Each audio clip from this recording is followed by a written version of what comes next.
I have got to tell you, it is very good to be back. Thanks so much, all of you, for being with us here on DawgNation Daily today, the daily podcast for Georgia Bulldogs fans. Fun to have Connor Riley with me on the other side of the glass. We are socially distant. We're 10 feet apart through a wall and everything else.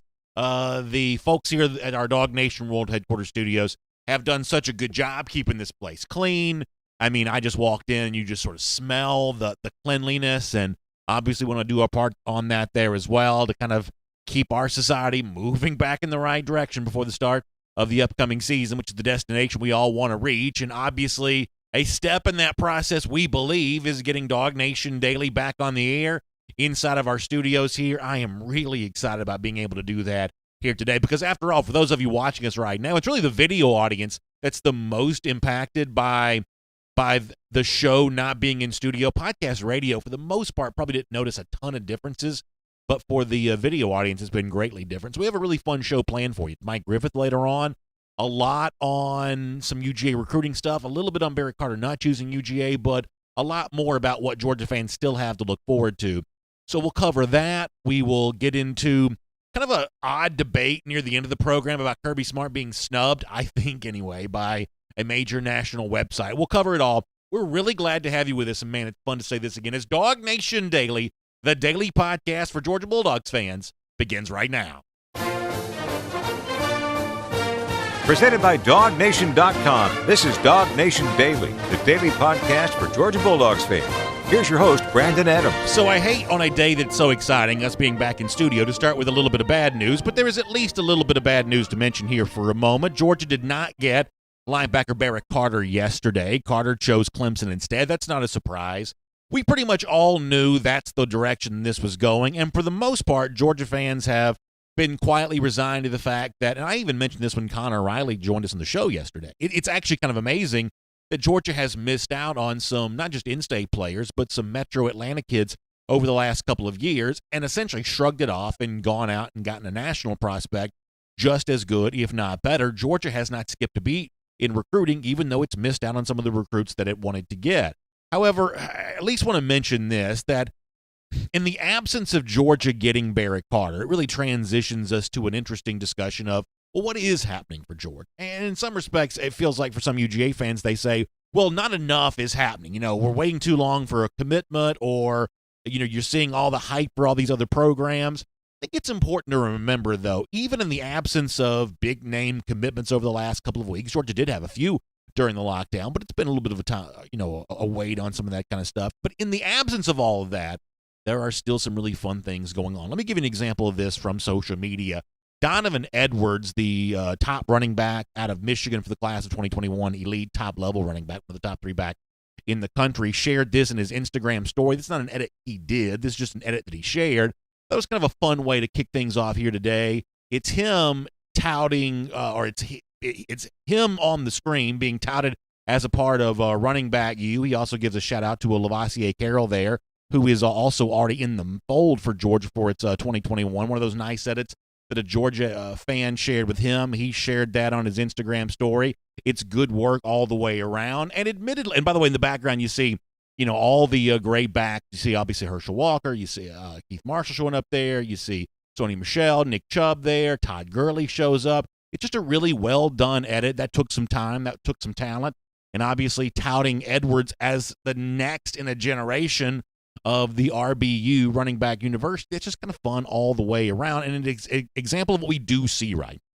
We do see an example of, if elite recruits aren't pledging to Georgia at the moment, elite recruits are still talking about Georgia, shouting out RBU or whatever else. And admittedly, before, I've said on the show that I don't necessarily think the whole, hey, who is defensive back university, or who is linebacker university, who is sometimes running back university. I've said before that I don't know that stuff actually wins with recruits as much as you might think, the same way that you may occasionally tune out a commercial you're watching TV, or if you're listening to the radio or something like that.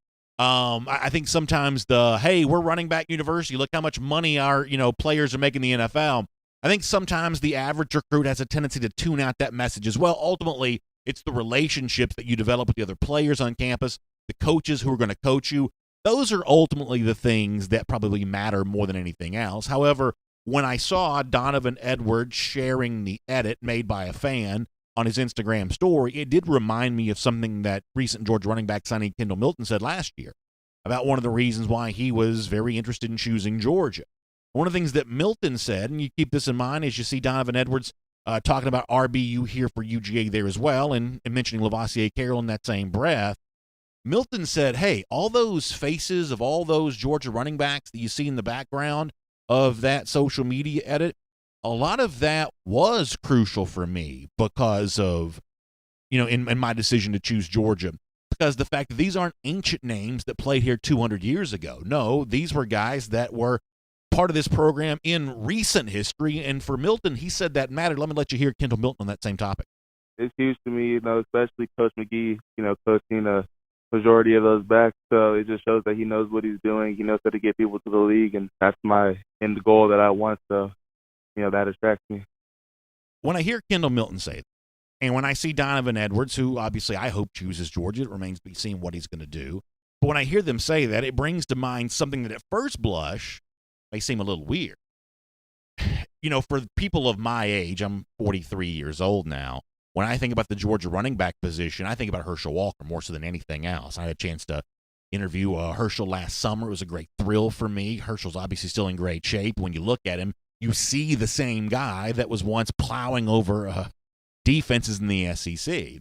But I'm not quite so sure that Herschel Walker wins with recruits as much anymore as a Todd Gurley does, or a Nick Chubb does, or a Sony Michel does. In the case of Kendall Milton, it's Michel and Chubb in particular that might matter here because, as he said, those were guys that were coached by Dale McGee. And I think now you'll add DeAndre Swift into that list there as well. That for Georgia, RBU, running back university, is not something that exists in ancient history. It's not the kind of thing you have to dust off the history books to learn about. No, the guy that will coach you if you come to Georgia, Milton here for 2020, potentially maybe a Donovan Edwards or a Lavassier Carroll in 2021, you'll be coached by the guy that got DeAndre Swift to the NFL, Still McGee, the guy that got Nick Chubb to the NFL, the guy that got Sony Michel to the NFL. And by the way, Michel's got a Super Bowl ring. Nick Chubb's one of the highest drafted fantasy running backs for the upcoming season. DeAndre Swift is going to be pegged for stardom there in Detroit. It's easy to imagine following those footsteps if you are Milton, who's on the roster now, potentially Donovan Edwards there in the future. So it's a fun thing to think of. As I said before, there is I think a new definition of what strength really is when it comes to recruiting. It used to be, oh man, look at all the commits you're getting. That proves how strong you are. Obviously, Tennessee's trying to hype itself that way here this year. However, I think there's a different kind of definition in place for a school like Georgia. It's not just a homer take, because you can say the same thing for Alabama right now as well. That for the programs that are truly confident what they bring to the table in recruiting, they're fine with waiting. They're fine with having a smaller number of commits. 7 right now. They're fine with having just a little bit less, because eventually they know all those slots are going to be filled, and they're all going to be filled by elite players, whether it's Donovan Edwards or a guy like Smile Mondon as a linebacker response, not getting Barrett Carter or whoever else. Georgia fans have been around the block with Kirby Smart enough now to know that when these commits start to make their play, when these spots start getting filled up in the 2021 class, before it's all said and done, Georgia's heading for another elite class again this season as well. My name is Brandon Adams, and this is DawgNation Daily, the daily podcast for Georgia Bulldogs fans. It's good to have you with us, no matter how you get to us today. And by the way, I can truly say that again. Video, Facebook, YouTube, Twitter. It's kind of funny. Coming back in the studio today is a little bit like when you go into your attic to start looking for your Christmas decorations. Now, we did come back here on Friday a little bit, but it's that thing of you haven't been in this room in months.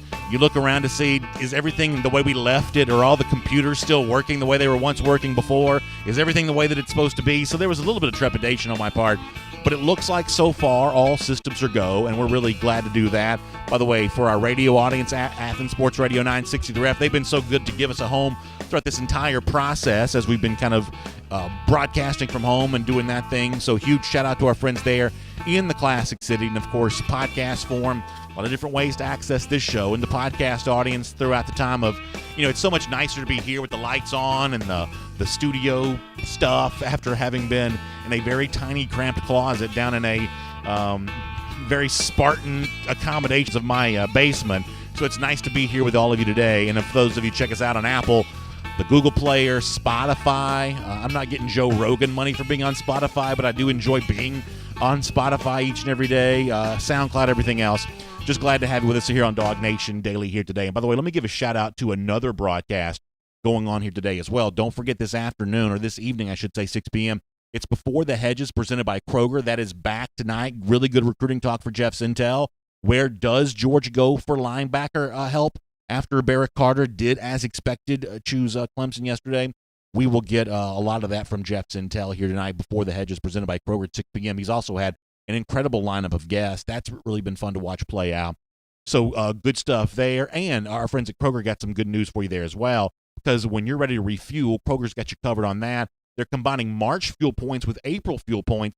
They don't expire until May 31st. So a great opportunity to obviously get the groceries and the household items you need at Kroger, and also get some big-time fuel point stuff as well. Not going to expire until May 31st. You can focus on what really matters for right now. So your fuel points will be ready for you when you're ready to use them. Really cool stuff from our friends at Kroger. We really appreciate them doing that. It's Mike Griffith coming up here in just a couple of minutes. We'll get ready to talk to him here today. Before that, I want to talk about the Georgia defense again. And we did a decent amount on this earlier in the week. I wanted to follow up on that because Pro Football Focus, who I think I cited the other day on something related to Georgia, also gave another stat this week that I thought was pretty interesting. Now, when it comes to this stuff, I never know how PFF gets this. They're not exactly showing their work sometimes the way that your high school algebra teacher wanted you to, but we'll take their word on this. This is kind of a cool stat. It says Georgia surrendered just basically 0.7 yards to opposing rushers before contact per attempt last season. That's the lowest rate in the nation. So basically, the average running back's only getting 0.7 of a yard before Georgia's putting a hat on him last season. Nobody was better in that regard, according to Pro Football Focus. And we saw this with our own eye. Georgia was not yielding rushing yards at all. The whole thing about not giving up a touchdown to a running back, or only giving up, I think, 2 rushing touchdowns all year long, sometimes that kind of thing can be a statistical anomaly. I don't think Smart particularly enjoyed knowing everybody in America was talking about that last year. I think he thought that was extra motivation for the teams that were playing Georgia at times, because Kirby himself tried to downplay that from time to time. But it was, though, I think, an embodiment of just how physical Georgia was last season, the point of attack when it came to rushing defense. I've said before, I want to see this team sack quarterbacks more. I want to see this team be more impactful behind the line of scrimmage. But there is something to be said for being dominant and effective at the line of scrimmage, and pretty clearly Georgia was a year ago. I think it's a really good brand for this team. Because let's face it, if you look right now at all the teams trying to have America's best offense, the list of teams trying to do that's actually pretty long. I mean, just given the competition to be the best offense in America, the chances of actually succeeding in that regard and being that best offense, man, that's tough to do. However, how many teams at the very top level, not the trying to go 6-6 and make the blah, blah, blah bowl, but teams at the very top level, how many of those teams right now are even trying to have an elite defense? Oklahoma trying to have an elite defense? You know, think about some examples of some teams that are seemingly a lot more content being offensive-oriented than defensive-oriented. Clemson's pretty clearly trying to have a great defense. Obviously, Ohio State's trying to be great on both sides of the ball, but there are a lot of teams very comfortable being thought of in kind of a finesse sense, more offensive than defensive. Georgia has a little bit of a clear path towards being America's best defense, and the physicality that's a part of the Georgia brand helps there in that regard. I'm a big believer that Georgia's not going to win a national championship unless it improves offensively. But when you are as good defensively as Georgia has a chance to be, I won't say they're there yet, they have a chance to be. When you're as good as they have a chance to be, you don't have to be the best offense. You just have to be better than you were a year ago, and I think that's kind of a nice thought to keep in mind there. And by the way, when it comes to how Georgia achieved that physicality, the Pro Football Focus touted them for, when it comes to how they got that done, Kirby Smart explained, listen, it's not as simple as just going out there and playing sort of the man ball version of defense. Offenses are getting more and more complicated. You got to have everybody firing together as one unit if you want to get this done. In fact, here is what he said about his rush defense during the season a year ago. In today's world, every play has 3 plays. So they can throw it to him, they can toss it to him, or he can keep it. you're at the point of attack at all 11 positions. So you play good run defense. It's not that guy or that guy. I mean, it's every guy, because football has just evolved to the point where that guy's cracking that guy. So the guy over there has got to go make the play. You're all tied into it. I think that's a really interesting point, and it's one of those things where, even though I probably won't understand all the various facets of this because I'm not an X's and O's expert the way that Kirby Smart is, it's the kind of subject I could sit there and listen to him talk more about, because I think that you see an example of this when you watch the modern game, not just Georgia, but teams that play at the highest level like Georgia does, that you can't just be a good rush defense by being bigger than your opponent, because in the SEC, more often than not, you're playing with a nickel back on the field. Your base defense now is essentially a 5 defensive back look, and when Georgia faced LSU in the SEC championship game, at times they had 7 defensive backs on the field. I hope we don't see that alignment much more from Georgia in the future, but it is an example of you can't just be bigger than your opponent when it comes to stopping the run. You've also got to be physical at times with limited physical personnel in the field, limited number of linebackers, limited number of beefy guys. You got to find a way to not just overwhelm your opponent with physicality, but be physical when you have a personnel grouping on the field that's not necessarily conducive to that. So Georgia obviously figured out a great way to do that a season ago. Nice to see Pro Football Focus give them a shout out, and fun to think about how that physicality of the rush defense, the brand that Georgia established for itself and has been working to establish under Kirby Smart, how that might also come into play for this defense this year as it tries to take the next step and lead this team towards what could be a championship. So a fun conversation all the way around there. It's great to have you with us here on DawgNation Daily. Later on the show today, this is not particularly important, but I do think it's kind of interesting. I feel like there was a national website that has snubbed Kirby Smart. I'm curious if you'll agree with me when I lay out the facts for you a little bit later on. We will do that then. For now, let's get ready to say hello to Mike Griffin. From Athens and across the SEC or wherever the recruiting trail may lead, here's a DawgNation.com insider. Boy, it's great to have Mike Griffith here on DawgNation Daily, and great to be back in the studio to do that with him again. Mike, good enough to join us on video a lot over the course of our lockdown, but it's fun to kind of get this thing back to normal here today. Mike, we really appreciate you. Thanks for being here. Hope you are doing well on this Wednesday. Good to be able to talk to you. Yeah, good to see you back in the saddle, B.A. Yeah, no doubt about that. Mike, I want to start with something that you wrote about at DawgNation.com, and I kind of joked about this on my video yesterday, that if you want to break the internet, the idea of Justin Fields and Jamie Newman working out together with Quincy Avery, the famous quarterbacks coach, and then they weren't the only guys that are a part of this, but for the Georgia fan, both those names get a ton of attention. Newman, the guy that's going to be pegged as the likely starter here in 2020. Obviously, we know the backstory with Justin Fields. If you're looking for all the search engine optimization you can get, just put those two guys in the same story, put those two guys in the same video. That did kind of jump out at me as pretty interesting.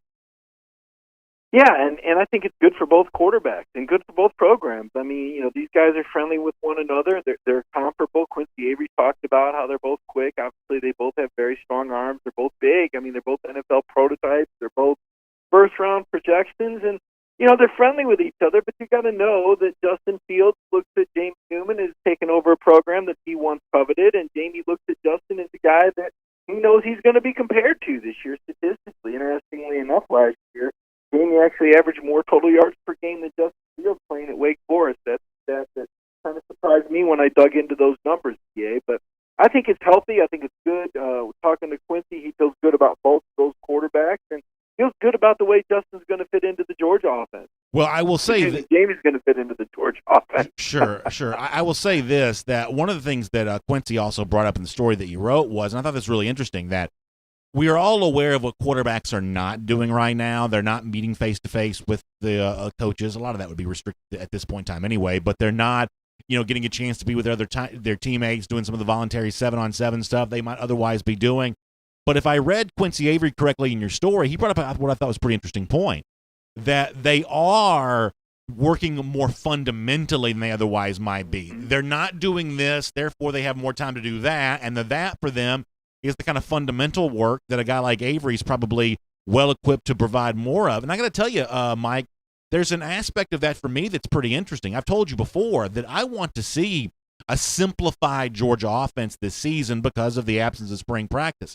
I think that's what a smart coach ought to be good at. Todd Monken streamlining the process to What are the basic essentials you have to know to go out there and be successful?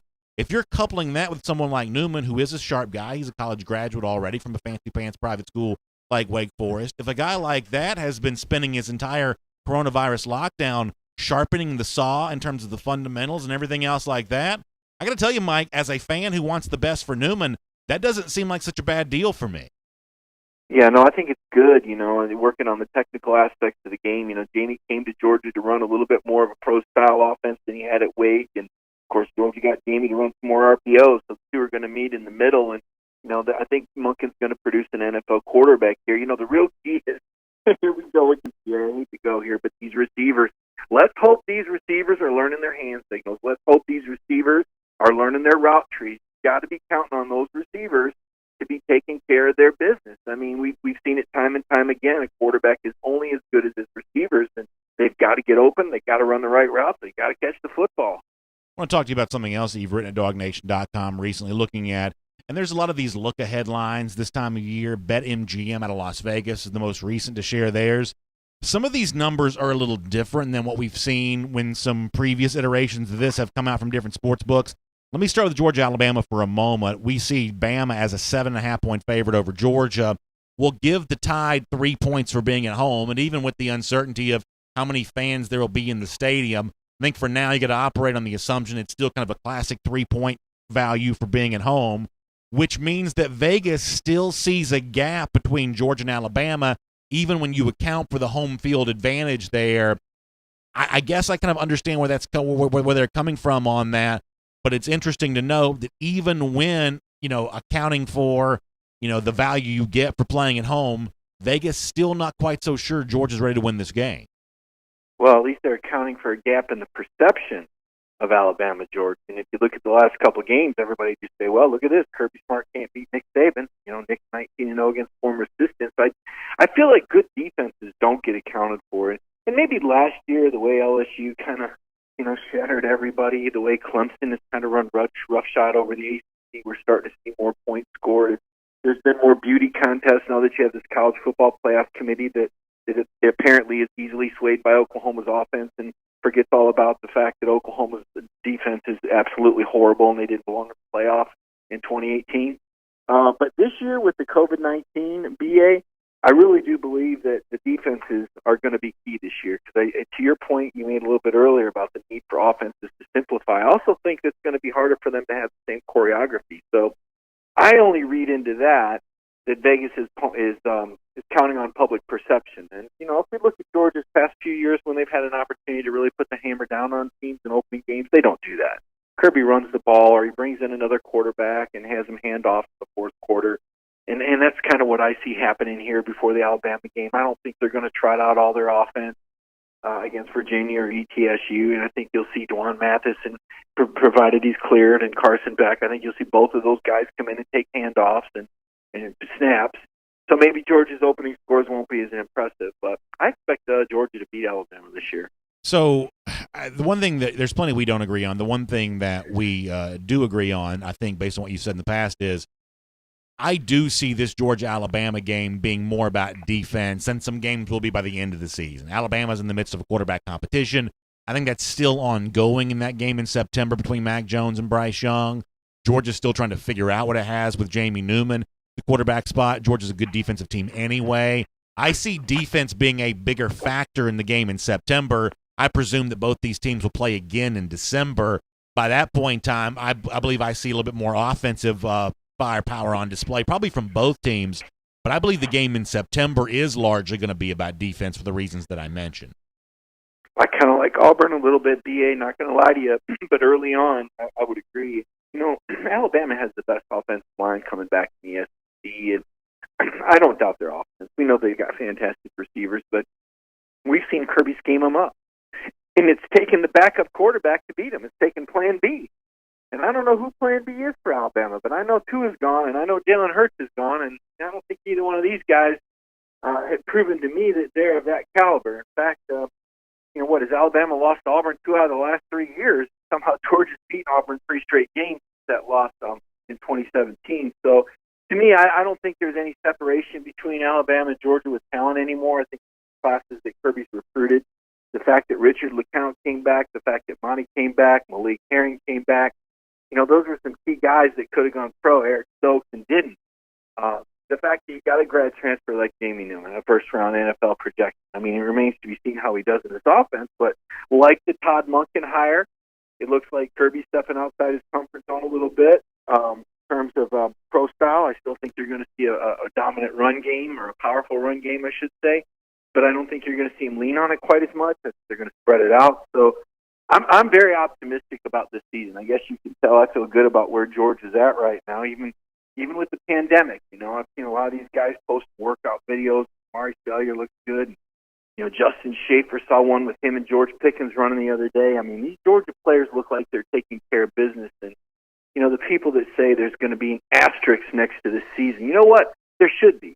And it should mean more, because it shows that these players are working out on their own, that they're a player-led team, and I think there should be more value to the team that wins the championship, because these kids are having to go through a whole heck of a lot more this offseason. Well, since you bring it up, I'll mention it. The idea that there's an asterisk on the season, I'm a big Braves fan, Mike. The Braves won a World Series in 1995 in what was also a shortened year, shortened for a different reason, coming off the strike from 1994.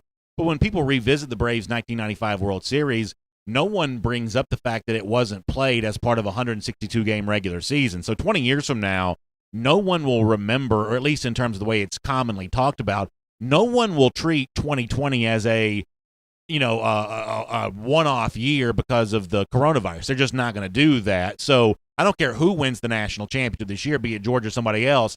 Let me just say, emphatically, the season counts. The results of what take place once games kick off this fall, they do count, whether Georgia wins it all or not, because, history kind of proves that, decades from now, we're not going to remember just how weird the offseason was. That's a great point. People forget Alabama didn't even win the SEC for two of their national championships. Once they were gifted a playoff spot based on the projection of how good they should be, and the other time they got a rematch with LSU that they probably didn't deserve. So you're right. People forget that Alabama didn't win the SEC in two of their national, and nobody puts an asterisk next to that. So to your point, you're right. Down the road, they're going to look. I don't think it cheapens it any, is my point. I've heard some Georgia fans express some concerns that, geez, if they win it all, are people going to try? And, of course, other fan bases, and if you go to Twitter, you're just asking for it. You saw that yesterday. Some birthday for me, I get torpedoed on Twitter. It's amazing how that Twitter is just the most toxic environment on social media, no doubt. That's always going to be there. People are always going to butts. They're always going to throw 1980. But I'll tell you what, there's a lot of programs at DA that would want to trade places with Georgia right now. In fact, I'll bet you all but about two or three. So the only thing I'll say about Georgia's national championship, I don't think it's going to happen. I don't think we're going to have empty stadiums one way or another. I don't quite know how full they'll be, but I don't believe they'll be empty. I will admit, as a fan for a moment, it would probably take some of the national championship enjoyment away from me if it was won in an empty stadium. It's not less legitimate. It's still hard to win, even if there's no fans in the stands. But in terms of how much I enjoy it, when I picture it happening, I picture confetti coming down from the sky. And we're getting way off the original topic here, but since you bring it up, when I picture it happening, I picture all the cheers. I picture all that going down. I mean, I watched a lot of sports this weekend. It was a little weird when, Kevin Harvick's going to victory lane, just kind of walked in by himself on a totally silent track on Sunday. I mean, I will admit, as a fan, I will be a little bit disappointed if Georgia's hoisting a national championship trophy and there's no one there to cheer it, or more specifically, if I'm not there to see it. I'll be a little more disappointed about that, but ultimately it'll still count, I guess. You need to have the marching band there, need to have the donors, need to have the students, that need to have some fans stands. I'm with you. Even if it's a half full or a quarter, I guess it would be a quarter full 6-foot distancing. I hope that that's the case by January, BA, or December. I know that when Kirby first talked about it, he kind of conceded that at the start of the year there could be empty stadiums, but that, we hoped as things progress. I mean, you think about where we're at right now. 2 months ago, all this stuff kind of hit, right? And in another 2 months, think about how much we've learned in 2 months and how much more we're going to know, by the middle of July. And then you've got another month of the season. So it's a long way off, but to your point, I agree. I like the full stadium. I like the crowd factor. to me, that's part of what makes college football so engaging and so rich. I'm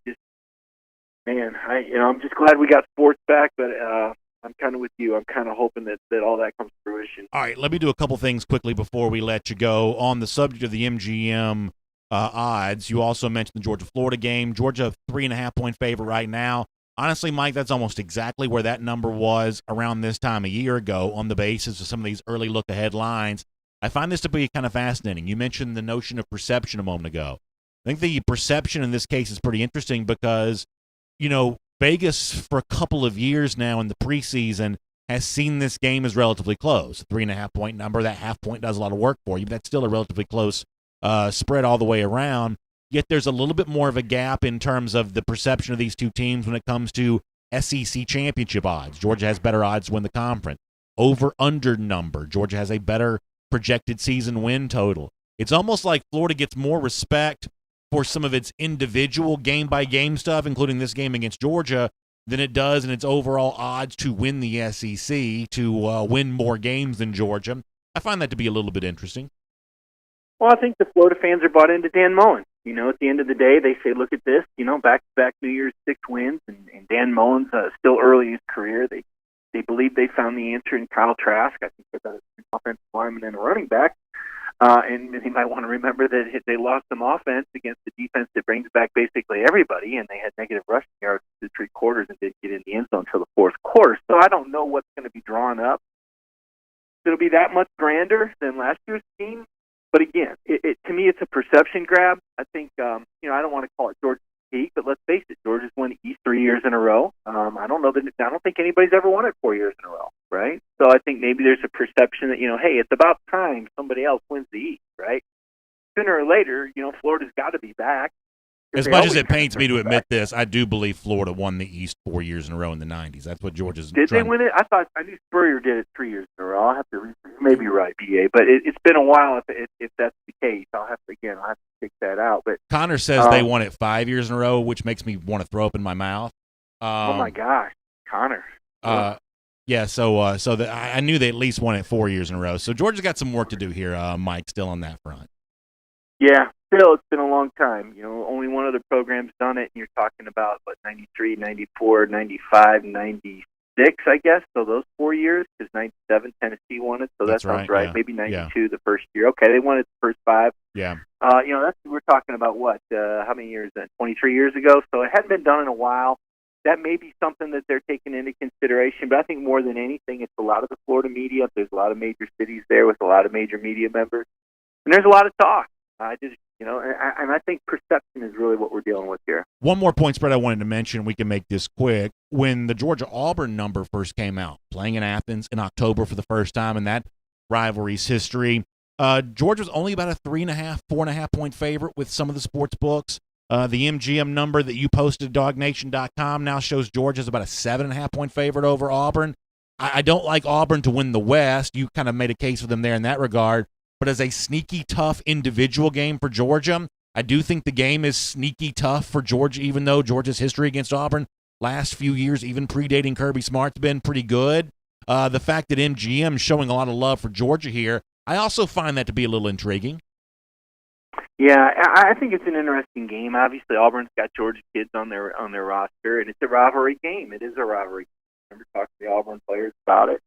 It's not Alabama for them, but it's Georgia. It's their second biggest rival, and Georgia's going to have a lot at stake. You got to win that game to maintain your momentum. I think they'll be coming off a win against Alabama. The last time they had that number 1 spot, I don't know that they handled it as well as people would have liked. So, I'm not saying there's going to be a repeat of Auburn knocking them out at number 1, but it's an October 10th game, and I think Georgia will be undefeated when they come home and play the Tigers.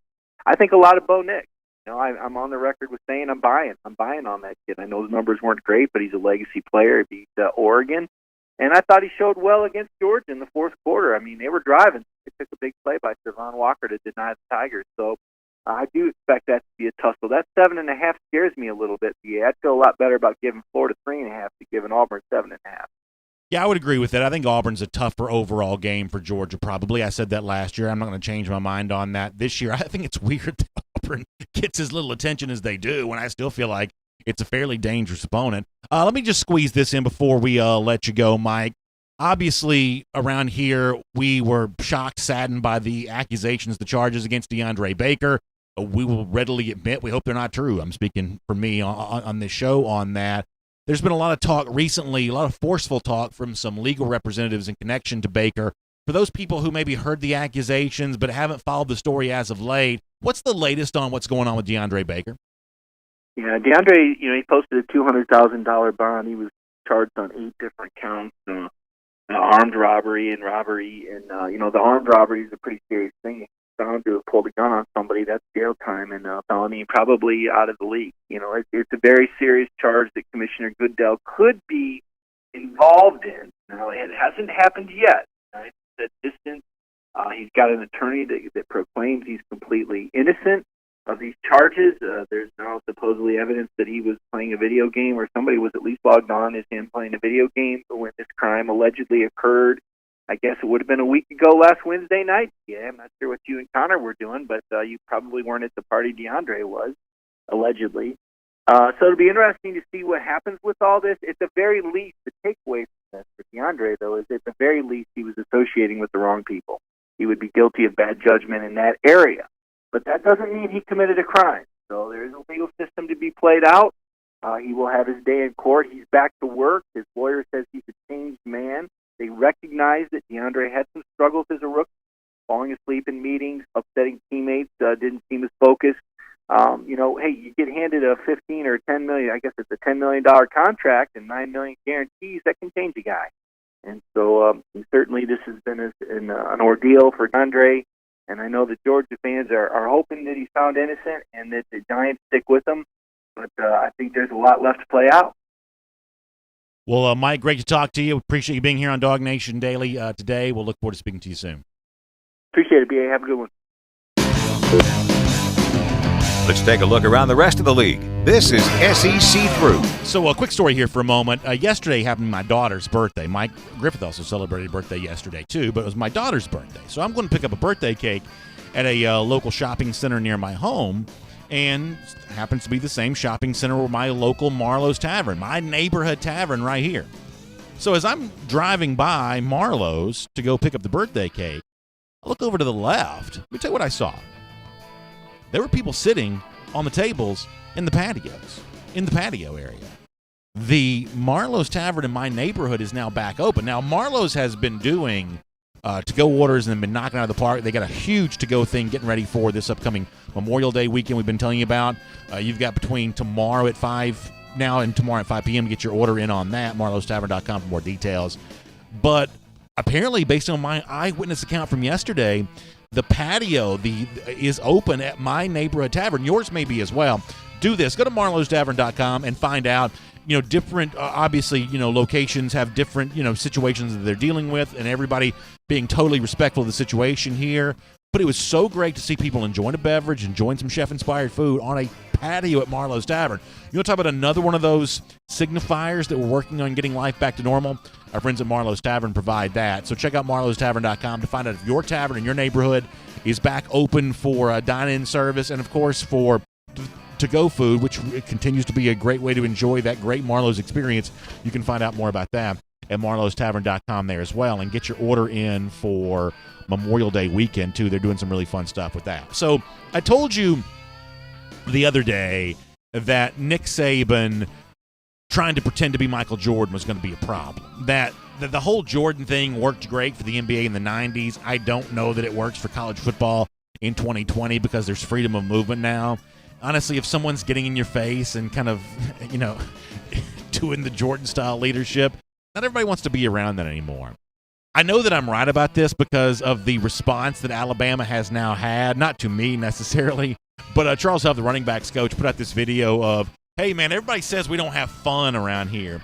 And there's this video of, Nick Saban having, I'm going to use air quotes around this word, fun. He's driving a boat. For those of you listening to radio podcasts, I'll describe this. He's driving a boat. He's at one point in time driving some, bumper car type stuff. A lot of his ESPN stuff shows up on here. And I guess, you know how, social media is not really the real representation of your life? Everybody tries to put, the best version of themselves on Instagram. This is exactly the Nick Saban doing this. If you're watching a video, you see this. It's Saban's playing basketball with Maria Taylor wearing like a sweater. And he's got his arms folded in front of him like he's in an Olin Mills getting ready for a portrait of some kind. But this is, Charles Huff says, hey, man, this is what we do. We have fun around here. We're lighthearted. If you're Nick Saban, you can't have it both ways. You can't say, I love Michael Jordan's leadership style, because a lot of the people who play with Jordan and the Bulls did not have very much fun playing with MJ. They won, but didn't have very much fun. So Nick Saban's like, hey, I'm Michael Jordan and I'm Mr. Fun. I'm not quite so sure you can have it both ways on that. But speaking of fun, let me show you this video as well for those of you watching on video. So apparently Saban is on a yacht. Now, I've watched this video a few times. I'm not sure I can tell that this is Nick Saban, but no one seems to be disputing that it is Saban. We're not playing this with audio, correct? Maybe I'll put a link to the video when I post the podcast. You can hear the audio. So Saban apparently is on this yacht. I can't quite make it out to be him, but no one seems to dispute that it is. LSU fans on another yacht. This is like in Miami, I think. LSU fans on another yacht, they start blasting the LSU fight song. When I say blasting it, they are blasting it. I'll put a link to the video so you can hear this for yourself. Sometimes playing audio on the podcast gets a little tricky. But they are blasting this fight song. Have you ever seen the episode of The Sopranos? It's called Whitecaps, where some of Tony Soprano's cronies take a yacht to the house and they start blasting the Dean Martin music. This, for some reason, that's what this reminds me of. That's kind of an obscure reference. That's what this reminds me of. At one point in time, the figure in the video that it's allegedly supposed to be Saban kind of shrugs about it.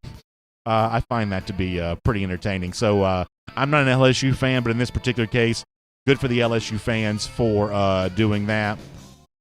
And then finally, there's this. So Barstool Sports, you've probably heard of it. Big Cat, the figure associated with Barstool, you may be familiar with him. He also does a podcast.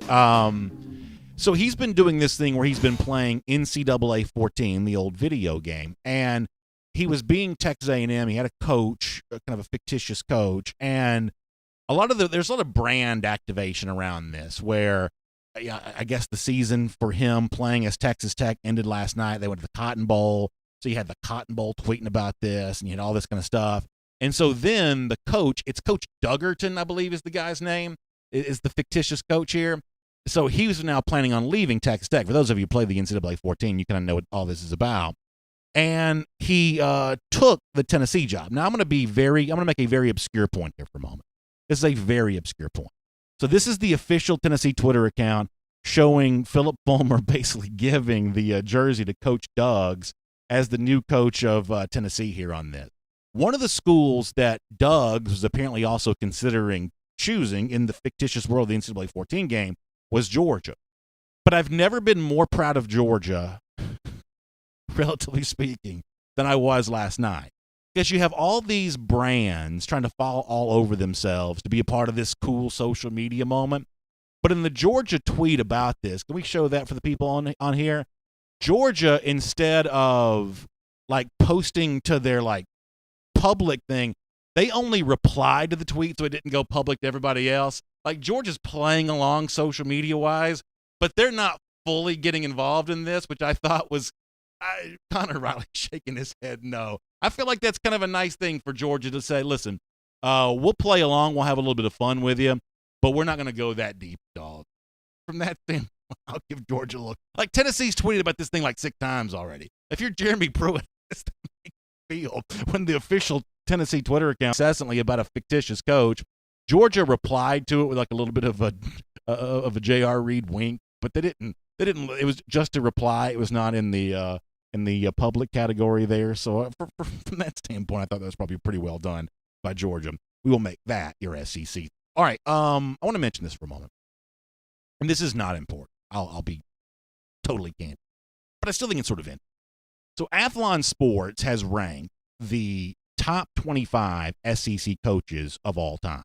The top 5 is mostly what you would assume it would be. They still have Bear Bryant over Steve Spurrier, which is probably a little bit of a surprise for me. I'm sorry. They still have Bear Bryant over Nick Saban, which is at this point in time probably a little bit of a surprise. The General Robert Nealon is 3rd. Spurrier is 4. Coach Dooley is 5. As much as it pains me to say it, I guess that's probably about right on all of that. Johnny Vaught is 6. Other Georgia representation. Good to see Rick to make the top 10 as the number 10 overall SEC coach in SEC history. Wally Butts also made the list, number 17 overall. But here's where I have a problem. And admittedly, this couldn't matter less, but it's still interesting to me.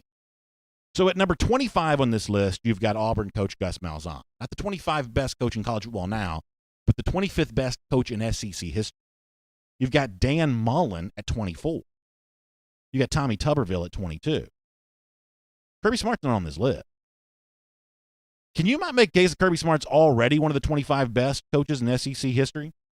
Because, as we mentioned before, you know, Georgia having won the East 3 years in a row, that's something, right? I mean, you know, that kind of streak, that kind of stretch, that's something. And you can say, well, he's only won one SEC championship, so therefore, you know, that's not enough. But Gus Malzahn's only won one, and Malzahn's had a lot of bad seasons. Dan Mullen hasn't sniffed winning an SEC championship. He makes the list 24. Tommy Tuberville only won one, right? Yeah, 2004. That's his only one.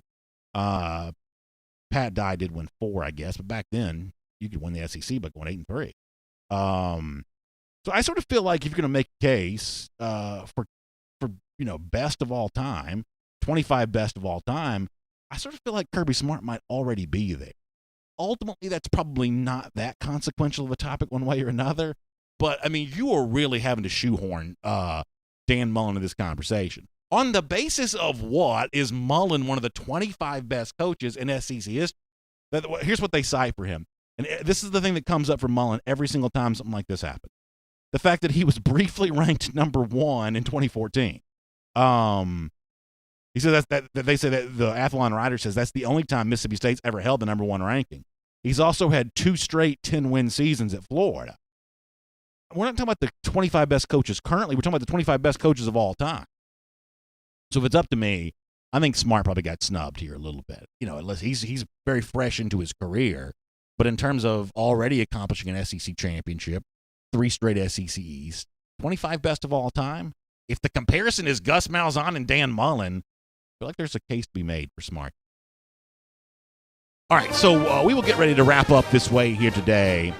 Man, I really feel like we've had a lot of good news recently about football potentially returning. It's not even potential anymore. Football's on its way back. There was some reports out of Columbus that looks like Ohio State's getting ready to be on campus again on June 8th. Start that process. Connor said last night on text message or whatever that if Ohio State's come back June 8th, the SEC is not waiting until June 15th to get back. He is probably right about that. And just you overall just sort of see the mood, the tone kind of changing. DawgNation Daily being back in studio is kind of a fun example of that there as well. So we're excited about being a part of all of that. Good to have Eddie back on the desk again, too, so everybody can see him. Proud to let you know it's now been 1,299 days since those lousy, stinking Gators have beaten the Georgia Bulldogs. Man, that is good stuff. Thanks for being here on DawgNation Daily. We'll see you again tomorrow. I've been waiting to say this. And on video. Good to be back with all of you. Thanks for being here as part of our R.S. Andrews Cool Down.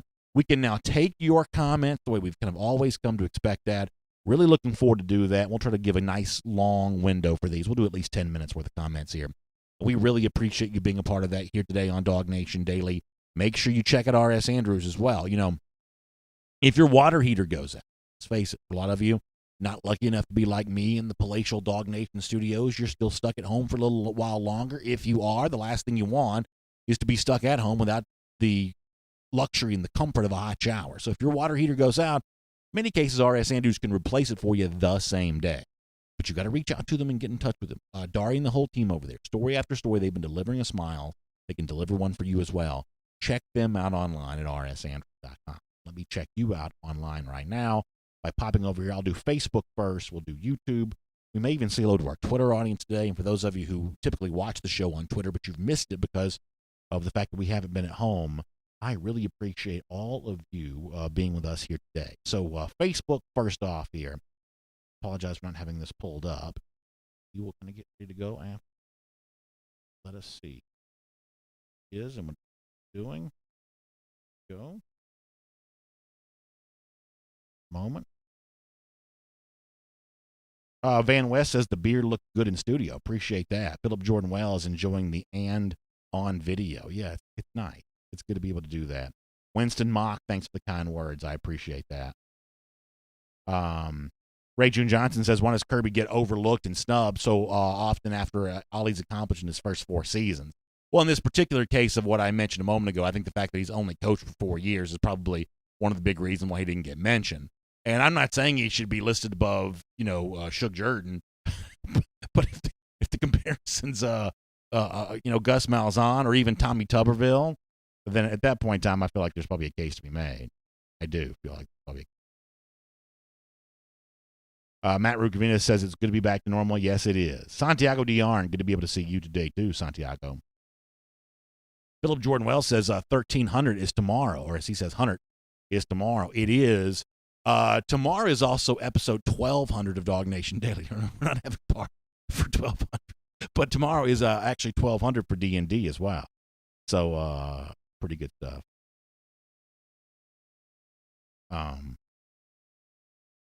Michael Webb says the reason why they cite the 2014 thing is for Mullen. That's all there is. Yeah. Keith Bold says Mullen's the most overrated, overhyped coach. Yeah, I know when I say stuff like this, people think that I'm just trying to, live my gimmick. But the honest truth is like mocking Mullen and, laughing at the way that he's lionized by so many people. That kind of content is very easy to deliver because there seems to be some new example of that every single day. What else? Robert Barnes says he loves being the underdogs. Well, in Tuscaloosa in September, you got a chance to prove the world wrong. Peter Jeffrey Wilson says champagne tomorrow. Listen, there's never a bad day for champagne. But we don't have any official plan for a party. No official plans. Chad Williams says the old Georgia meme of chopping wood seems appropriate since I look like a lumberjack these days. Yeah, I mean, like the tricky thing is, one of our YouTube commenters yesterday said my beard line's a little too low right now. I guess I'm going to try to raise it back up. I have no idea how to trim it and make it look the way that it's supposed to look. I have no idea how to do that. I feel like some of these Hollywood types probably have someone doing it for them. Obviously, for a lot of reasons, can't afford that. So I'm going to try to do this on my own. Speaking of YouTube, let me pop over there and say hello to folks. Boy, it's great to see the studio background as I click over here. John Beecham says, how early do you get to the studio? You're like a kid at Christmas. Congratulations, you returned to normalcy. So thank you very much on that. So for a long time, I used to get here very early. I used to 7 a.m. And then for a while, I started getting to where I wasn't doing that quite so much. Get kids in the morning, trying to help, get them off to school, things like that. A lot of traffic in the Atlanta area. I was getting later and later and later. Today, I got back very early again because it is like Christmas morning. Excited about being back, but also because I'm trying to be respectful for our producer team, whoever's happened to be producing it today, Connor Riley, and just make sure that I put a nice distance between me and him, the wall here. So I try to be in place already. That way when someone walks in, they don't have to breathe my air, get my germs. So James Wade says it's all trial and error when it comes to beard trimming. Don't cut it off. I appreciate that, James. My plan is to keep it. It is. The humidity here in Georgia, though, is going to be tricky. That's the part that's going to be tricky because we've had some of that here lately. We've had some of that.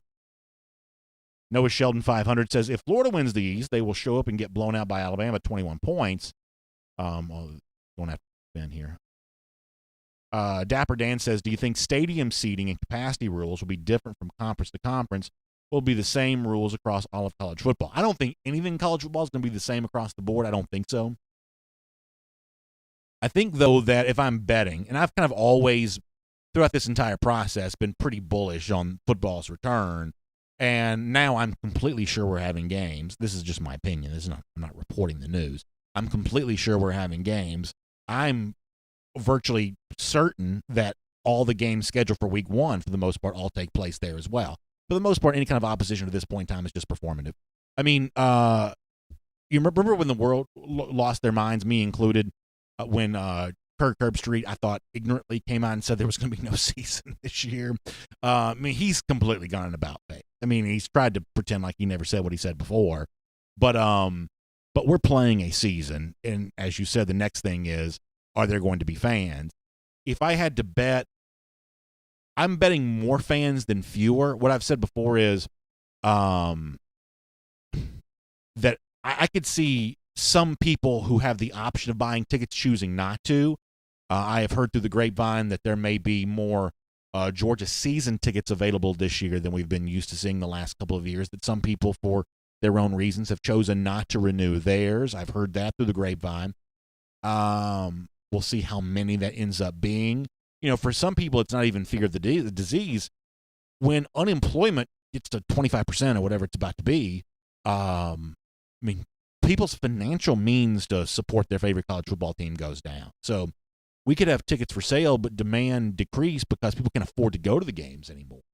So I'm betting on more fans than fewer, but I don't know that the economics are in place for, 100,000 people across the board at a lot of these stadiums.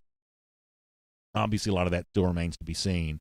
But, what you see happen is when the world starts to spin, it starts to spin really, really fast, really fast. And when there's a return to normalcy, as we predicted, no one wants to be the one left standing, the last one to get involved in that return to normalcy. And by the way, I'm not a health expert. I don't know if that's a good idea or not.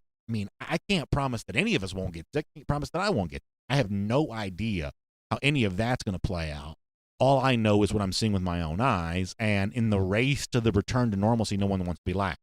We saw the same thing happen when the shutdown began. That NASCAR and the PGA Tour tried to be the lone holdout. They thought they had a social distancing plan in place, and they were going to try to hold the PGA, the Tour Championship at Ponte Vedra, the race in Atlanta. They were going to try to hold those events without fans, but at a certain point, they couldn't be the only ones participating when everyone else had stopped. I think you will see the same thing on the way back there as well, where if you try to be the one lone holdout against returning, it's just going to be really hard to do that at a certain point. But once again, is that good health, protocol or not? I don't know. I'm not sure. Green Soldier says, I've got to keep the beard until 2020s are over. Wait, he didn't say until 2020s over. He said until the 2020s are over. And keep it when UGA goes to the college football playoff. Good to see you back. Green Soldier, I appreciate that. Thank you so much for being here. See a couple more. By the way, I have a sneaking suspicion that Huck Finn's not really a Florida fan. Would y'all join me on this? Just give me a yes or no in the YouTube comment section. I have a sneaking suspicion that Huck Finn only touts Florida because he thinks that's the thing that's going to bother most of us the most. Tell me I'm wrong about that. Green Soldier agrees with me. See, there you go. I sniffed this. Daniel Lewis, not Daniel Day-Lewis, just Daniel Lewis, says, I'm buying season tickets if they are available, and I live in Ohio. Well, there you go. So that's the thing you always hope for people who may find themselves in a position to either get fewer tickets than they're used to getting or not getting tickets. There will be, in the case of a school like Georgia, some folks ready to scarf up what's available and what's out there. I do think it's interesting today that one of the national writers, Andy Staples, is writing about something that I've been talking about for a while, and I haven't read his piece, but I did see some social media stuff about this, that if you did have social distancing in Sanford State, we're at 6 feet, 6 feet, 6 feet, 6 feet. I'm no mathematician, but you're talking about not much more than 15,000 people in the stadium. If you're putting 6 feet in between everybody, then you're talking about like 15,000 people, maybe 20 at the most. But it's a small fraction of the typical attendant. As I've said before, I would not want to be the person that decides how those tickets are allotted. Let's just say, for sake of conversation, it is $15,000. The university is going to want the lion's share of those tickets to go towards students because it's the enticement of football that gets people to want to come to UGA. Students that feel like they have no chance of getting tickets, all of a sudden, that big tuition didn't look quite as nice anymore to a place like Georgia. So the university is going to want students to get those tickets. Kirby Smart's going to want the McGill Society to get those tickets. But then you've got the person that's been sitting at the 50-yard line on the 40th row, giving the kind of minimum donation for years and years and years and years. Our buddy Keith Folds, I don't know what Keith Folds' giving history is, but he's mentioned before that I think he said 40-year season ticket holder, something like that. For people who've been doing that for decades and decades and decades, they're going to want a little loyalty too.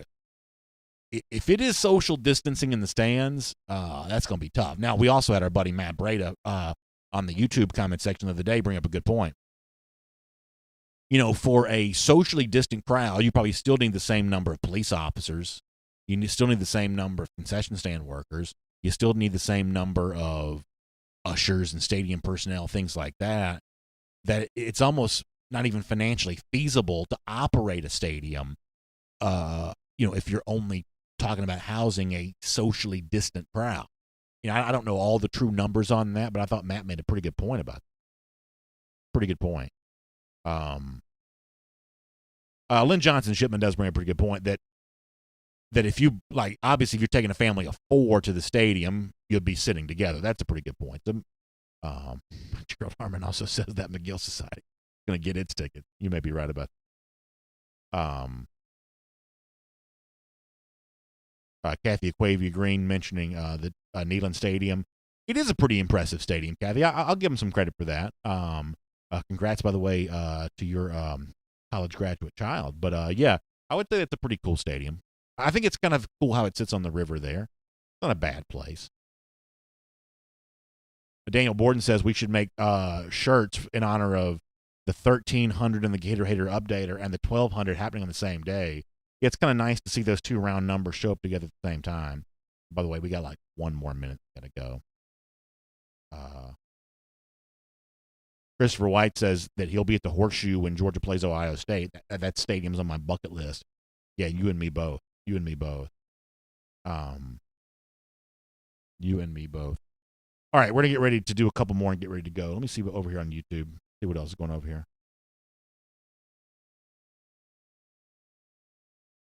Noah Sheldon says Ole Miss going to run Florida out of Oxford. How about that for Lane Kiffin? That'd be good to see. This dog says he thinks that Tennessee beats Florida too. I could see it happening. I think between Florida or Oklahoma, I sort of see Tennessee winning one of those games, but I think that Tennessee is going to be in trouble in some of the games that Vols fans assume are going to be win.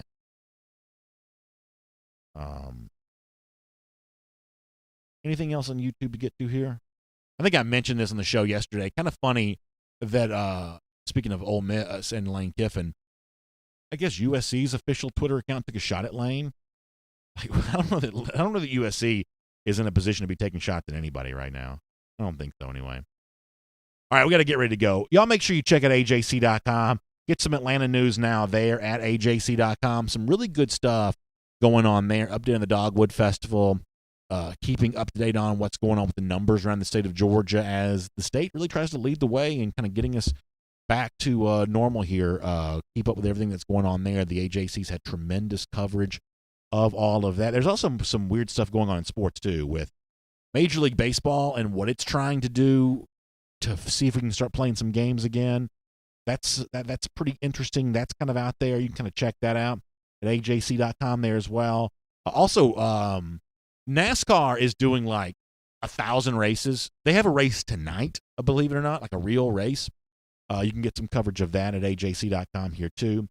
So just stay up to date on everything else going on in your world. Atlanta News Now at AJC.com. Huge thanks, as I said before, to R.S. Andrew for making the R.S. Andrews cool down possible. Air conditioning, heating, plumbing, electric.